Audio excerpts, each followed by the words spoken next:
Isang Mount Arayat sa pinagmamalaking lugar dito sa lalawigan ng Pampanga. Naging paboritong pasyalan ito ng mga gustong mag-relax at nature tripping at naging puntahan ng mga bikers.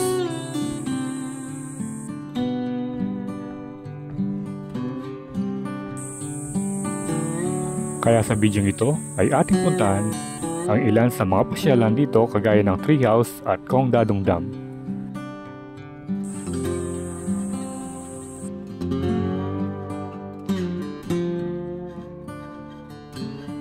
Magkakaroon din tayo ng pagkakataon na masilip ang ginagawang Arayat Tumagalang Bypass Road at alamin natin ang latest construction update kung hanggang saan na ba ang ginagawang kalsadang ito.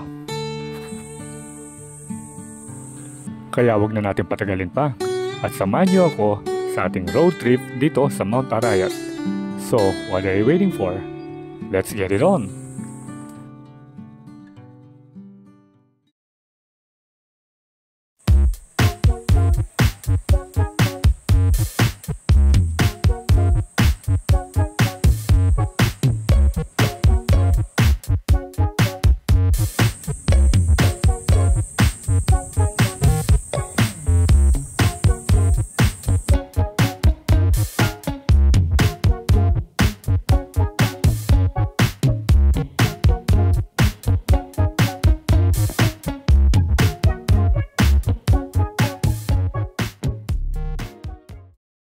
A few moments later.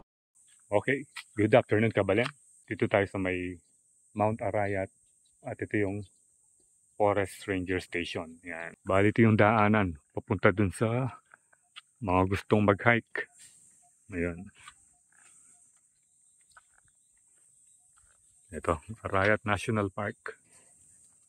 Protected Area Landscape. Ito pala yung legendary Mariang Sinukuan, ayan, no? Ayan. Ayan, may nakita tayong doon. Diba tawag doon? Karitela. Walang masyadong tao ngayon dahil Monday. Pero pag weekend, especially Sunday, maraming nagpupuntang bikers dito at saka yung mga gustong mag-hiking. Pakita ko sa inyo yung pinakadulo niya. Ayan o.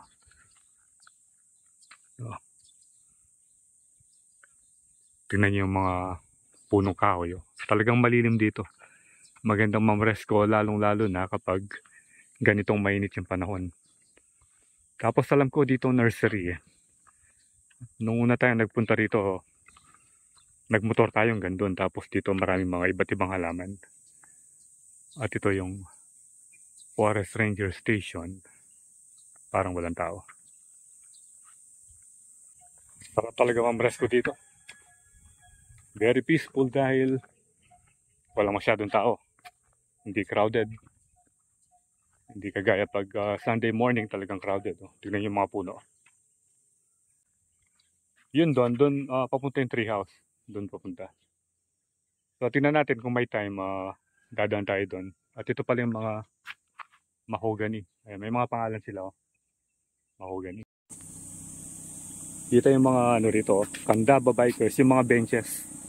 Dinonate ng mga bikers dahil sabi ko nga, malimit na tambayan nito ng mga bikers, especially tuwing Sunday morning.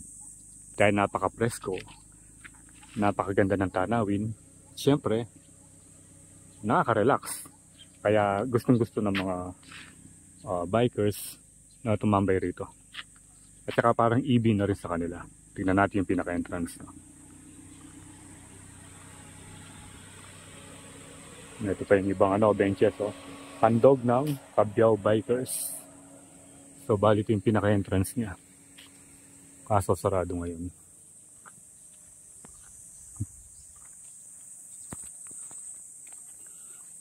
Ayan close.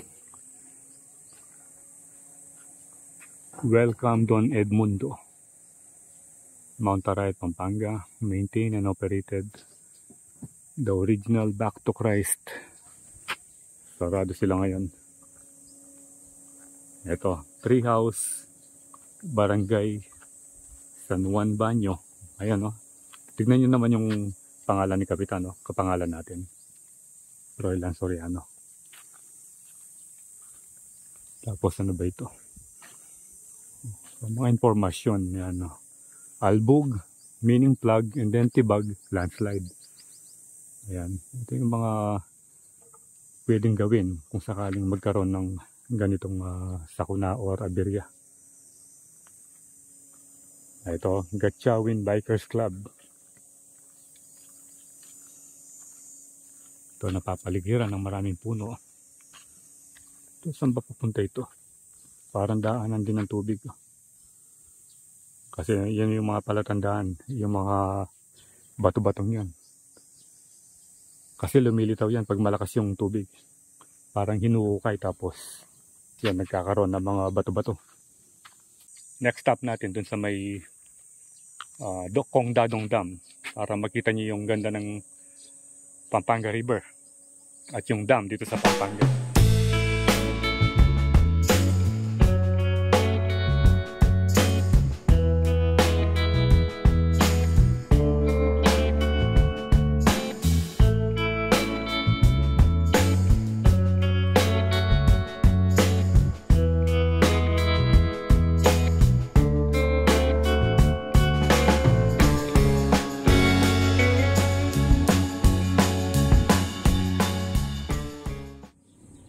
Okay, so narating na natin itong Arayat National Park. Ayan, dito yung resort.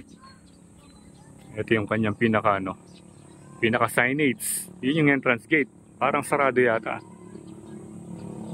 Ayan, Mount Arayat National Park.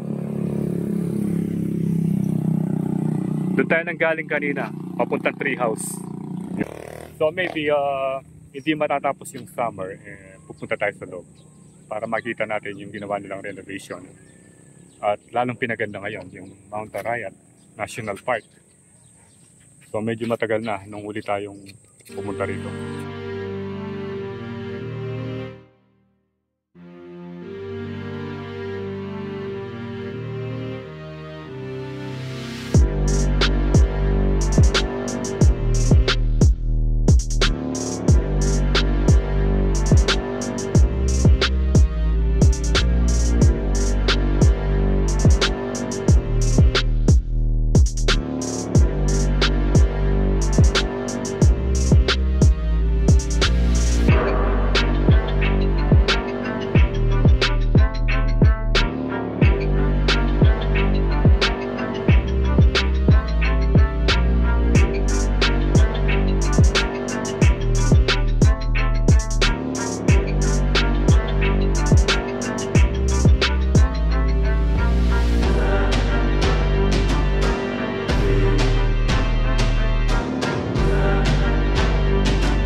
Habang nandito tayo sa may kahabaan ng irrigation canal, ito, nakita natin yung mga maraming namimingwit. Ayun,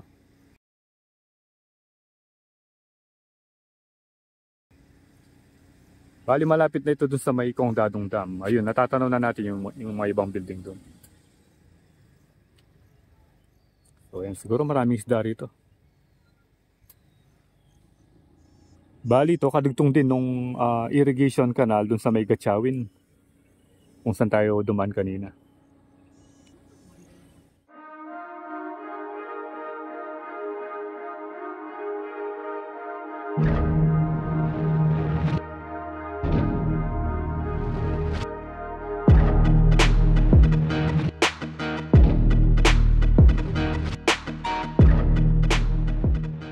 Later. So ito naman yung Kong Dadong Dam. Ayan, National Irrigation Administration Pampanga Delta River Irrigation System. Daming water lily ngayon. Ito yung mga machine nila. Ayan. Tapos dito, kitang-kita mo na yung mga maraming water lily. Yan, kita natin dun sa aerial shot kanina. Green na green yung mga water lily ito. Tapos, ayun, pwede kang bumaba rito. Yung mga maintenance crew lang ang pwedeng magano rito. Yung mga ano rito, mga nangingisda, malalaki yung mga nabibingwit nila rito. Yan yung mighty Pampanga River. Yan. So bali doon nagmumula yung ano, yung tubig.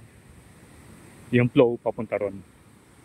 Kaya dito na natatambak yung mga water lily. Visible na visible yung ilan ba? 1, 2, 3, 4, 5. Yung 5 na pinaka-poste or gate nitong Kongdadong Dam. And then dun sa likod, yun, kitang-kita mo yung Mount Arayat. Tapos ayun yung mga machine. So subukan natin umakyat dun sa pinakataas.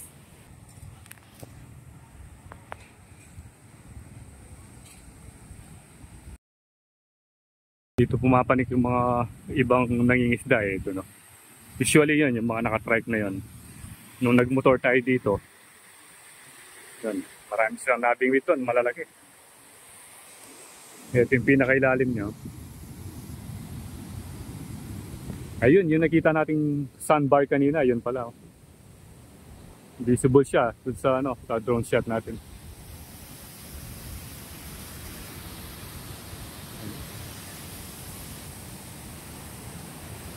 Kakaba ng mga kable, oh.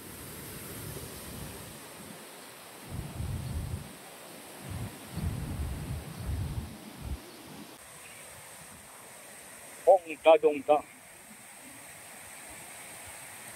Isa ito sa mga attraction dito sa Rice Pampanga. Tingnan nyo, kitang-kita mo yung full view ng mighty Pampanga River. Pampanga River, Mount Arayat, and then water lily. You know? Ito ang water lily. Wow! Water lily.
2,000 years later.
Three hours later. So, narito na tayo sa dulong bahagi ng Magalang to Arayat Bypass Road. At ito yung latest update. Hanggang dun na. Hanggang dun na yung natatapos nila. Dito, bali 4 lanes at mapapadali yung pagbiyay natin mula Arayat papuntang Magalang. Hanggang dun na lang. Dun sa mga may heavy equipment na yon. Pero pupuntahan pa rin natin. Bali, malapit na ito sa Turo. Yun, Barangay Turo. Yun, parang yun na yung yun. Yung may 4 lanes na ganito, yun, banda dun sa may tricycle na yun, or motor na yun. Maraming nagbibilad ng palay. Bali, yung tagos niyan, sa Barangay Turo ng Magalang, Pampanga. So far ito, last barangay pa ng Arayat.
Narating natin yung pinakadulong bahagi ng sementadong daan dito sa Magalang to Arayat Bypass Road. Ayun, no?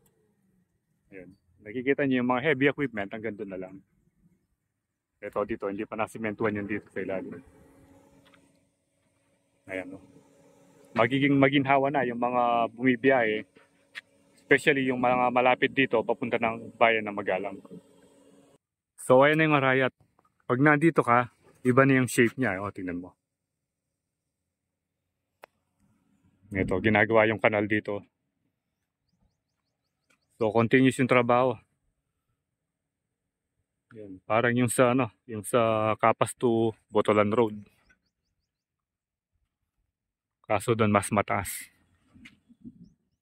Dito, bali, nasa ilalim ng bahagi ng Mount Arayat.